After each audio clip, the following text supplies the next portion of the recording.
recruiting, placement, technology, all of them sounded a lot cooler and a lot sexier than home services. But when you start to knock it down, if you can take a proven business model and execute it better than others, then you can be more successful in an unsexy business. Welcome to the Small Business Safari, where I help guide you to avoid those traps, pitfalls, and dangers that lurk when navigating the wild world of small business ownership. I'll share those gold nuggets of information and invite guests to help accelerate your ascent to that mountaintop of success. It's a jungle out there, and I want to help you traverse through the levels of owning your own business that can get you bogged down and distract you from hitting your own personal and professional goals. So strap in, adventure team, and let's take a ride through the safari and get you to the mountaintop.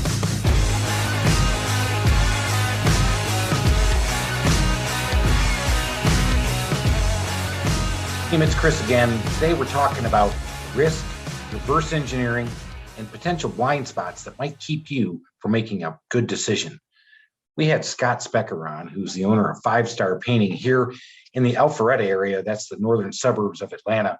We talked about how he moved from corporate America, found his way through a seminal moment where he just said, you know what, I'm not doing what I love to do anymore. And he said, I got to leap. He got a 6-month severance. He went and talked it over with his wife, and he realized he needed to reverse engineer what he needed to make and when to be able to provide for his family. So by doing that, he used the reverse engineering method of doing business planning to figure out which business would help him do that. He also looked at a number of different businesses and had to identify his risk profile. And as he was identifying his risk profile with his reverse engineering need for net income to provide for his family, he realized that the franchise route would be the best way. Now, for a lot of us, we have to decide how risk tolerant we are. Are we a 10 on the high risk tolerance, or are we a 1? We don't have any risk whatsoever. If you're like me, I went out and started my own business, and I said, you know what, I got a 10 risk. I'm going to go out there and make it happen. I got enough money to make it happen and get there where I need to be. Now, all that being said, it probably didn't go exactly as I expected. As I launched in the beginning of the recession, I got eventually where I needed to be, but I learned a lot of valuable lessons. Scott was able to see those lessons when he was starting. And even though we didn't know each other at the time, he actually went through a lot of the same processes that I did. By reverse engineering what he needed to make, he realized quickly that a franchise route would be the best way for him to go. And it would also line up with his risk tolerance. He was not willing to risk the farm, bet his 401k, invest all of his money, and take care of all of his retirement income. He did not want to go that far. So he knew his risk tolerance was a little lower. When going with a franchise system, you get built-in business in a box. You get a reversed engineered opportunity for yourself. So you can see this is what other companies and other franchisees have done, and you can figure out when you're going to be able to make the money.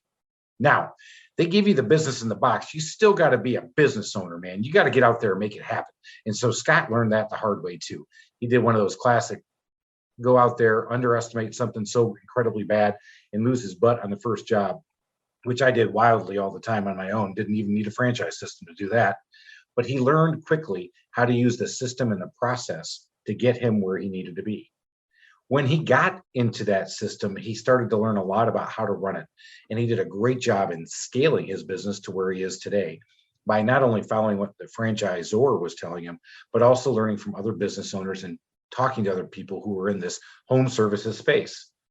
A lot of us end up in the home services space because we were in it to begin with. And when you choose to come in it from outside of the world, it really is not a very sexy space. And when you listen to what Scott was talking about, he was evaluating really sexy opportunities, recruiting, placement, technology, all of them sounded a lot cooler and a lot sexier than home services. But when you start to knock it down, if you can take a proven business model and execute it better than others, then you can be more successful in an unsexy business. Home services is here to stay. People are always going to be working on their houses. So he realized, just like I did, that people are going to be outsourcing the work on their house. So therefore, there's an opportunity for us to get in there and make a market for ourselves and build a business.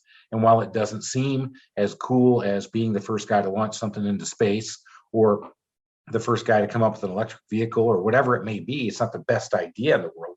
He realized that if he executed that business better And he's also proven that he can provide for his family, and he got himself to that net income that has allowed his family to continue to live in the lifestyle of which they expected. So that was a really key point. Remember, know your risk tolerance. If you need to reverse engineer how much you need to make and when, go ahead and look at that. Get a person to help you, because they're going to help you identify those blind spots that we all have when we're getting ready to go out to that wild world of customer service in home services. So until next time, Adventure Team, go listen to that episode. Maybe you'll pick up a few gold nuggets, but keep on going and let's go get that mountaintop of success that we all want to get to. Thank you for listening to this episode of the Small Business Safari. Remember, your positive attitude will help you achieve that higher altitude you're looking for in the wild world of small business ownership. And until next time, make it a great day, Adventure Team.